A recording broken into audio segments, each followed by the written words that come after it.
Okay, so if we want our view components to be as flexible as possible, we need to figure out a way to pass in data from the outside. And that way, each instance of the component could have its own set of props. Let's figure out how in this episode.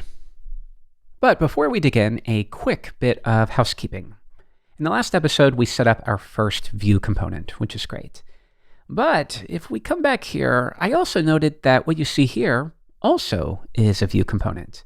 So could we extract that to its own file? The answer, of course, is yes. So let's do that now. I'll create a new file, and this will be our app component. And I'll paste that in, and instead of saving it to a variable, we will export it. Okay, but now don't forget, we need to import app button here. Import app button, and I'll add the extension. Great. So now if I switch back to index.html, we can get rid of all of this and replace it with an import of our app. Just like that. And again, don't forget to include the extension. So now we will update this, and this should work just like it did before. We switch to the browser, and yes, we see our button. So it's working. Quite a bit of work just for a single button, but of course, we are setting up the framework for how you will structure your applications.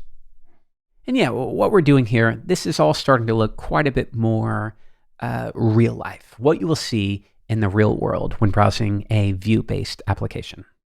All right, housekeeping complete. Let's move on to props. So yeah, right now we just have a standard button that is gray. But in real life, as you know, you'll have different styles of buttons. You might have your primary button. You might have a secondary one. You might have a muted button. And it would be cool if we could specify that when we instantiate it, so to speak. So for example, maybe I could have a primary button, and that would be, say, blue. All right, let's see how we can do that. The first step is to visit our component, and we can declare which props can be passed in by using the props object. We call that prop type, and it should be a string. So this is where we specify the data type, because remember, if you want, we could accept an object or an array or a Boolean. In this case, though, what we want is a string. Okay, so let's leave it like this, switch back to the browser, give it a refresh, and now we're going to leverage View DevTools. Have a look. Here's our button. And now we can see it does accept a type prop. And currently it's set to primary. Perfect. But what about the situations where, well, how about the primary type should be the default type? Okay, that means if we don't pass one in at all, it should still be set to primary. But right now it's undefined. Okay, if we switch back, I can say just like this. Type will be now an object, where the type is string. Don't get confused that we have two types. This is the name of the prop, and this is the type of the prop. So it's just a coincidence that we're doubling up there, but they are different things. Okay, so the type is string, and the default value for it is primary. That's how we can handle this. So if I come back and refresh, now the type is primary. But if I switch back, and this time we set a type of, how about secondary? Well, it should override the default. And it does, as you see there. Cool. So now our component is accepting data from the outside world. That's how I think of it. Now let's use it. And it's very simple. And I'll show you a little trick. When you're setting class bindings, you can use a string, you could use an array, or you could use an object. Let's take the object approach. So I will cut all of this out, replace it with an object. And now the key of the object will be the class names. So I could paste all of those in there. And then the value would be a Boolean. And if that Boolean is true, we add the classes to the element. If the Boolean is false, we do not. So for example, if I set true here, have a look. If I come back and refresh, I should still see my gray button. But if we instead change it to false, that means do not apply these classes, as you see there. Cool. So what we could do is set a base set of classes, and let's hide the sidebar, which would be a border, rounded, some padding. But then the colors, those will be unique to the style or the type, like this. Apply a gray background if the type is, how about muted? All right, let's do a couple more.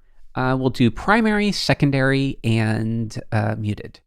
So we'll do primary, secondary. For primary, we'll say maybe if it's blue, something like that. Secondary, whatever you want. Purple, maybe? All right, let's have a look. And yeah, it's pastel purple. Maybe we're building a My Little Pony site, but you get the idea. We can now configure the style of the button based upon an incoming prop value. So let's try out all variations. We have secondary, we have muted, which should be the default gray, and we have primary, which is, again, a My Little Pony shade of blue. Or of course, if we don't pass in any type, it will still default to blue. Okay, so now if you want, you could set the state of the button from the outside world. Right now, we had processing as a simple data prop, but in real life, you might pass that in like this. I will now make processing a Boolean. So we'll say type of Boolean, default of false. By default, it's not processing. But what I do want you to notice is that in your template, nothing changes here. If you need to access a prop, reference the name. Or if you need to instead access a data property, again, just reference the name. It's the exact same system. So let's do this. Let's add a class of isLoading if the button is currently processing. Okay, so now we'll switch back to our template here, and I will set processing to true. And again, you can imagine binding this to the result of some kind of AJAX call. Okay, so if I switch back and give this a refresh, we should see a class of isLoading, and we do.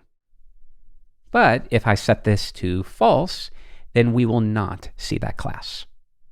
And just to drive this home, let's see if we can quickly find a CSS Loading Spinner. So I will Google that. How about this one from Stephen Wagner? Okay. Yeah, something like that. So let's grab all of that. And I'll just put it in line here. And it looks like we need a class of, well, let's change this to isLoading. Okay, so now let's set it in a state of processing, cross our fingers and give it a refresh. And there we go. Okay, cool. So now the only remaining step is to hide the text when it's processing. So I could say up here is loading. Let's just set the color to transparent. That would be one way to deal with it. Give it a refresh, and there we go. Okay, so now if I switch back, this blue is killing me. Let's turn it up to, how about 600 to 700? Okay, it works. It's not the prettiest button in the world, but yeah, it works.